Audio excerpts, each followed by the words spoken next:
CapCut Desktop frame rate, how to edit and render in 24, 30 or 60 FPS. In order to edit or finally render your footages on CapCut in either of these FPS or frames per second, it is very simple to do so.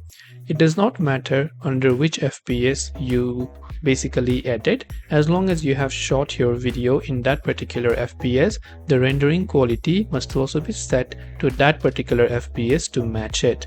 So in order to render our footage after we have done editing, what we want to do is essentially click on the export button from the top right hand side, and here you'll find all these options, and here you can see the option called frame rate. Currently the render is set to 30 FPS, but if you have, let's say, another type of video like a gaming video, you could choose 50, 59 or 60.